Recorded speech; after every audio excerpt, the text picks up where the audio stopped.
You ever hear about that woman at the airport who almost lost her flight because someone judged her too quickly? It's a story that stuck with me, not because of the mistake, but because of how she handled it. No shouting, no drama, just quiet strength that ended up teaching everyone a lesson about dignity and decency. Funny how some of the most powerful moments happen in the most ordinary places, like an airport check-in line. Stick around, you'll want to hear how this one ends. And if it moves you, like, subscribe and share it. Someone out there might need it today. Early morning at an international airport. The check-in area hums with movement. Rolling suitcases, beeping scanners, muffled announcements. A woman in her late 30s, Maya, stands at the first-class counter holding her passport and ticket. Linda, the staff member behind the desk, types briskly, barely glancing up. Jared, the floor supervisor, stands nearby, watching over two other agents. Linda: "I'm sorry, ma'am, but this line is for first-class passengers only." Maya: "Yes, I know. I have a first-class ticket." Linda, too, frowning: "May I see it?" Maya hands over the printed ticket. Linda scans it, eyes narrowing slightly. Linda: This looks unusual. You booked this online?" Maya: "Yes, through your official website." Linda: "Do you have any proof of payment? The system isn't showing your name under our first-class list." Maya: "I can show you the confirmation email." She unlocks her phone and scrolls. Linda taps her nails impatiently on the counter. A couple behind Maya exchange whispers. Linda: "Ma'am, we have many cases of people trying to upgrade fraudulently. I just need to make sure." Maya, calmly: "I understand, but please don't assume I'm one of them." Jared approaches, noticing the tension. Jared: "Everything okay here, Linda?" Linda: "This passenger claims she has a first-class ticket, but it's not showing on the manifest." Jared: "Let me take a look." He glances at the screen, then at Maya's printed ticket. Jared: "Looks like the booking ID is legit. Maybe it's just not updated in the system yet. Did you try refreshing?" Linda: "Yes, but it still doesn't appear. Her ticket looks printed at home, not our usual format." Maya: "That's because it's an e-ticket. You emailed it to me." A short pause. Linda's tone stays curt. Linda: "Ma'am, I'm not trying to be rude, but our first-class passengers usually have priority assistance. You don't seem to have used that service. Are you sure this booking wasn't for economy?"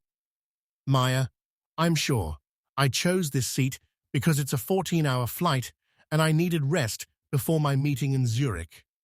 Linda glances at Jared, doubtful. Jared shrugs slightly, unsure. Linda: "If you'd like, we can move you to the regular check-in desk while we verify this." Maya, quietly: "Why? I've already shown my confirmation." Linda: "It's standard procedure." Maya: "No, it's not. You're just assuming I don't belong here." Several passengers look over. Jared clears his throat, uneasy. Jared: "All right, Linda, that's enough. Let's not cause a scene." Linda: "I'm just doing my job, Jared." Jared: "And I'm asking you to handle it with tact." Turning to Maya. Jared: "Ma'am, can I see that email, please?" Maya hands him her phone. Jared reads carefully. Jared: "It checks out. Everything matches. Seat 1A, Flight 912, Zurich." Linda: "Then why isn't she in the system?" Jared: "Because you're looking at the wrong day. The filter's set to tomorrow's manifest." Linda freezes. Jared clicks a few keys. Maya's name appears. The screen updates. Linda: "Oh." Maya watches silently as the realization sets in. Jared: "Apologize, Linda." Linda: I didn't mean..." Maya, you didn't mean to assume. There's a pause. Linda looks down. Linda, I'm sorry, Mom. Maya, you don't need to apologize to me. Just remember how it felt to make me explain myself over something you could have checked properly. Jared looks uncomfortable. Linda's face burns with embarrassment. A faint announcement echoes. Flight 9112 to Zurich, now boarding. Jared, you can proceed to the gate, Ms. Maya. And again, my apologies for the delay. Maya, thank you. She gathers her things and starts to leave. The couple behind her watches quietly, their earlier whispers replaced by guilt. Linda keeps typing without looking up. Jared exhales deeply. Linda, she didn't have to make it personal. Jared, no, you did. The silence that follows is louder than any words. The scene ends with Linda staring at the monitor, her reflection faint in the glass, unsure if what she feels is guilt, shame, or both. Airport VIP waiting lounge, 20 minutes later. Soft music plays. People sit with laptops and coffee cups. Maya sits quietly in a corner seat near the window, her boarding pass in hand. Linda and Jared stand near the lounge counter, whispering. Mr. Rayner, the airline's CEO, is expected to pass through on his way to another flight. Linda, whispering. I didn't mean to upset her, Jared. I just followed procedure. Jared. Procedure doesn't mean prejudice. You saw what you wanted to see. That's the problem. Linda. Come on, Jared. She didn't look like a first-class passenger. No offense, but even you thought it was odd at first. Jared. I thought the system glitched. Not that she didn't belong. There's a difference. Maya, overhearing faint parts of their conversation, stays quiet. She checks her phone, pretending not to listen. A lounge attendant, Carla, approaches with a tray of drinks. Carla, would you like some water or coffee, Mom? Maya, just water, please, thank you. Carla pours it gently and offers a kind smile. Carla, rough day? Maya, not rough, just revealing. Carla nods politely, sensing she doesn't want to talk further, and moves at a wan Mr. Raynor enters the lounge with two assistants. The staff straighten up instantly. Jared walks up to greet him. Jared. Mr. Rayner, good morning. I didn't know you'd be joining us here. Mr. Rayner, just connecting through, needed to check on a few things before heading to Zurich. Linda, eagerly. Zurich? That's flight 912. We just had a passenger issue with that one, but it's all sorted now. Mr. Rayner, issue? Jared, quickly. Nothing major, sir. Just a mix-up at the counter. Mr. Raynor, with who? Jared hesitates. Maya's sitting close enough for him to know she'll hear whatever he says. Jared, passenger named Maya. There was confusion over her first-class ticket. She's waiting to board now. Mr. Rayner glances at Maya. Recognition flickers in his eyes, but he keeps his expression neutral. Mr. Raynor, Maya as in Maya, from Hanover Tech? Jared blinks. Jared, you know her? Mr. Raynor, know her? Our airline's technology infrastructure runs on her company's software. We signed the partnership last year. Linda freezes. Jared's face drains of color. Linda, oh, I didn't realize. Mr. Rayner, clearly. He walks over to Maya. She looks up, surprised but composed. Mr. Rayner, Ms. Maya, I didn't expect to find you here. Maya, neither did I, Mr. Raynor. It's been an interesting morning. Mr. Raynor, I heard. My staff tell me there was some confusion about your seat. Maya, not confusion. Just assumption. A small pause. Jared shifts, uncomfortably nearby. Mr. Rayner, I'm sorry you experienced that. You shouldn't have had to explain yourself to anyone. Maya, I appreciate that, but apologies won't change what happened to the next person who looks like me. Her tone is calm, not bitter, measured, direct. Mr. Rayner nods slowly. Mr. Rayner, you're right, but maybe we can start changing that right now. He turns toward Linda and Jared, who stand awkwardly near the counter. Mr. Rayner, Linda, Jared, I want to know exactly what happened, and I want it honest. Linda stammers. Linda, I thought her name wasn't in the list, sir. I didn't mean any disrespect. Mr. Rayner, you didn't mean it, but it happened. That's the difference between intent and impact. Maya stays silent, her eyes on the floor. The tension is heavy but restrained. Mr. Rayner, Jared, arrange for her to be escorted to the gate personally. And Linda, take a break. We'll talk later. Linda, quietly, yes, sir. As Mr. Rayner turns back, Maya finally speaks. Maya, you don't have to do all that. I just wanted to board quietly. Mr. Rayner, and yet, the quietest moments often reveal the loudest truths.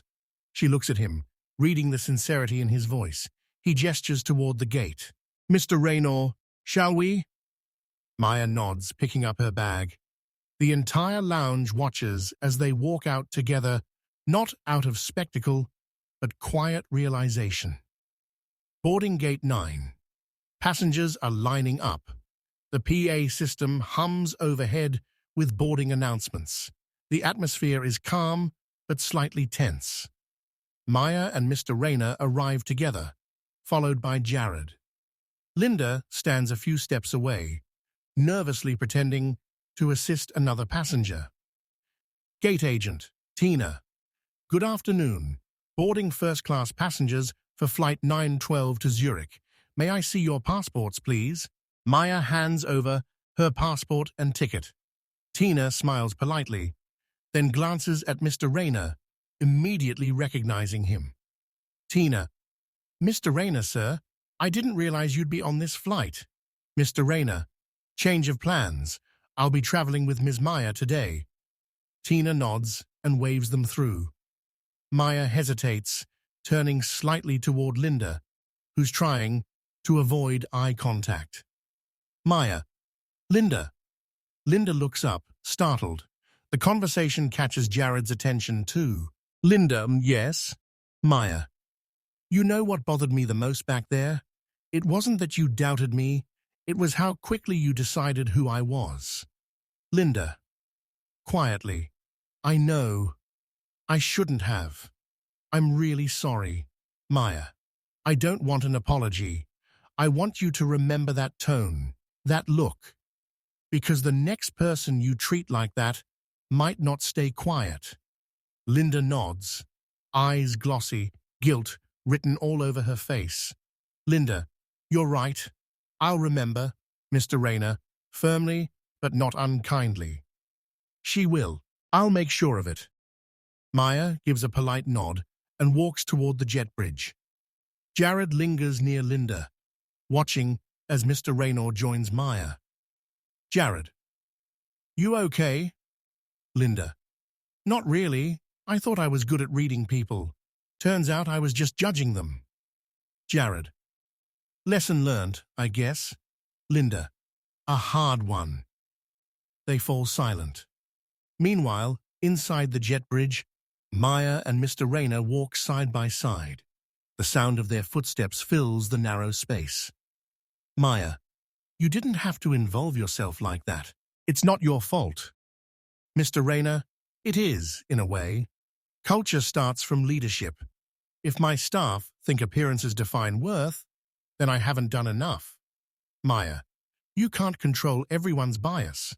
Mr. Rayner, maybe not, but I can make sure our company doesn't reward it. They reach the plane door. A smiling flight attendant greets them. Flight attendant, Aisha. Welcome aboard, Mr. Rayner, Ms. Maya. Right this way to your seats. As they enter, Maya hesitates again, turning to him. Maya. You know, I almost cancelled this flight.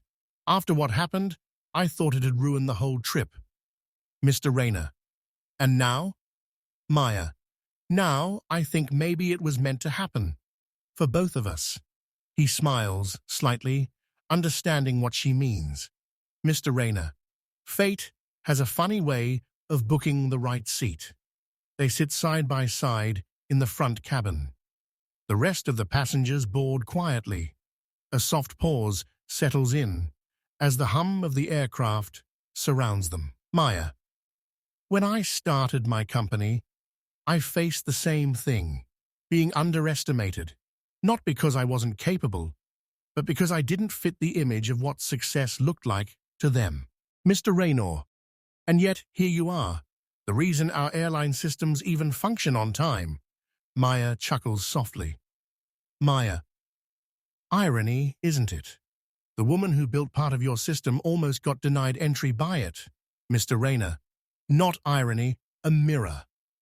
She looks at him, curious. Mr. Rayner. The system reflects us, our assumptions, our training, our humanity. If it fails someone, it's because we programmed it to. A moment of silence follows. Both seem to be reflecting. Maya. Then maybe this isn't about a seat. It's about how we see people. Mr. Raynor. Exactly. And you just reminded me how much that matters. The captain's announcement crackles softly over the speaker. Both fasten their seatbelts. Calm now. The earlier tension has faded into something quieter. Respect, understanding, and a shared sense of change. First-class cabin, mid-flight. The cabin lights are dimmed. The sound of the engines hums softly in the background. Passengers relax with their meals and screens. Maya and Mr. Rayner sit side by side, both quiet for a moment as the tension from earlier fades. Flight attendant, Aisha. Would you care for a drink, Ms. Maya? Maya. Just water, please. Thank you. Aisha nods and leaves with a polite smile. Maya holds her glass gently, watching the ice swirl. Mr. Rayner. You're calmer than I expected. Maya. Should I be angry? Mr. Rayner. Most people would be. Maya. Anger doesn't change minds. It just confirms what they already think of you. He studies her for a moment, impressed by her restraint. Mr. Rayner. You've had to do this before, haven't you? Maya. You mean defend my place quietly? More times than I can count. At work, in meetings, even at restaurants. Mr. Rayner. And you never lose patience? Maya. I do, but I've learned to hide it. Some battles aren't worth fighting out loud. He nods slowly, thoughtful. Mr. Rayner. That's exactly why I wanted you on my team. Maya. Your team? Mr. Raynor. Yes. I have been looking for someone to lead our new ethics and training program. Someone who understands what real professionalism looks like, not just policy. She looks surprised, blinking. Maya. You're serious?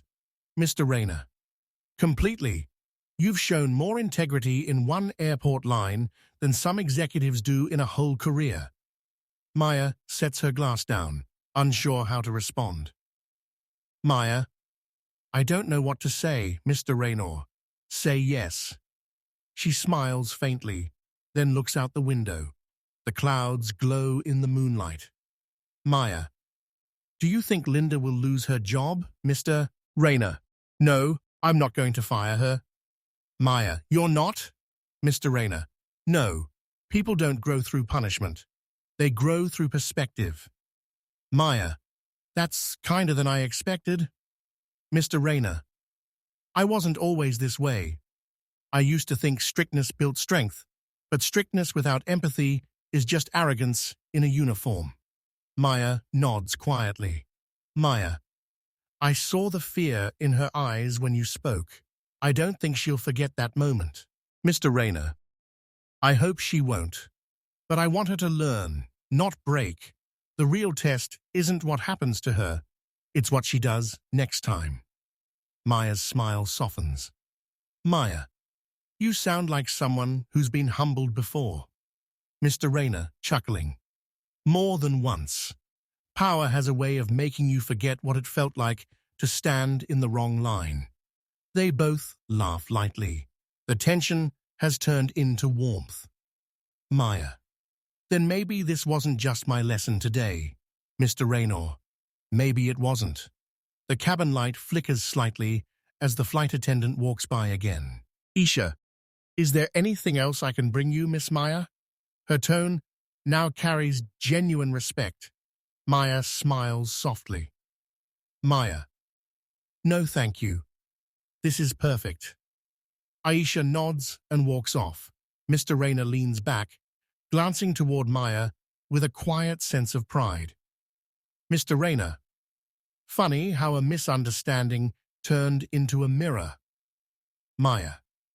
And how a small act of dignity became a reminder. Mr. Rayner, a reminder of what? Maya. That people may not always see your value, but they can't take it away either. He smiles, then turns toward the window. The plane glides smoothly through the clouds, leaving both of them in peaceful silence. Arrival terminal, early morning. The plane has landed. Passengers collect their bags, stretching after the long flight. The terminal hums with the quiet shuffle of footsteps and rolling luggage. Maya and Mr. Rayner walk side by side toward the exit. Linda and Jared wait near the gate, looking anxious. Linda, hesitant, stepping forward. Mr. Raynor, Miss Maya, do you have a minute? Maya pauses, surprised but calm. Mr. Rayner gives a slight nod for her to go ahead. Maya, of course. Linda, I wanted to apologize properly. Not the kind you give because you're afraid of losing your job, but the kind you give when you realize you were wrong. Her voice shakes slightly. Maya listens quietly, hands clasped around her bag handle. Maya, you don't have to... Linda, I do. I've been replaying that moment at the counter over and over. The way you looked at me, it wasn't anger, it was disappointment. And I think that hurt more. Jared watches from behind, his expression supportive but serious. Jared, she's been talking about it since you boarded. Linda, I was so focused on doing everything by the book that I forgot the book doesn't cover decency. You came to me with respect, and I gave you judgment. Maya looks at her thoughtfully. Maya, everyone has bad days, but what matters is how we grow from them. Linda, I know. I've already spoken with my team. We're updating how we handle upgrades and customer verifications. I don't want anyone else walking away feeling the way you did. Mr. Rayner steps forward slightly, his tone calm but firm. Mr. Rayner, that's a good start, Linda. Mistakes happen, but awareness is what turns them into lessons. Linda, thank you, sir. I appreciate you didn't file a complaint. Mr. Rayner, I don't believe in public shaming. Growth doesn't come from humiliation. It comes from realizing you can do better next time. Linda exhales, visibly relieved. She turns back to Maya. Linda, thank you for not yelling. Most people would have caused a scene. Maya, I wanted to, but sometimes silence says more. They share a quiet, human moment, not of forgiveness, but of understanding. Jared, Miss Maya, for what it's worth, I believed you from the start. I just didn't have the authority to override Linda. Maya, smiling faintly, you did more than enough. You spoke up, even when it wasn't your place to. Jared, still, I'm glad it worked out. Mr. Rayner looks between them, thoughtful. Mr. Rayner, it worked out because people eventually chose decency over procedure. That's all I ever ask. He checks his watch, then looks at Maya. Mr. Rayner, you should get some rest before tomorrow's meeting. You've got a big presentation. Maya, smiling softly. After all that? I think I can handle anything now. They walk together toward the exit. The early sunlight filters through the tall glass walls of the terminal. The morning rush begins, announcements echoing, trolleys rolling, lives moving on. Maya, quietly. It's strange. I kept thinking airports are just about travel. Turns out they're more about people. Mr. Rayner. That's true. Airports don't just show destinations, they show character. Maya. And today showed both. He chuckles softly. Mr. Rayner. You handled yourself with grace, Maya. That's rare. Maya. I just wanted to get on the plane. Mr. Rayner. And instead, you helped everyone else get grounded. In the right way. Maya laughs gently. They reach the glass doors leading outside. A light breeze moves through as they pause for a moment before stepping out. Maya, looking out at the runway, maybe the world isn't as heartless as it feels sometimes. Mr. Rayner glances at her, then toward the crowd. Mr. Rayner. It's not heartless, it just forgets to listen.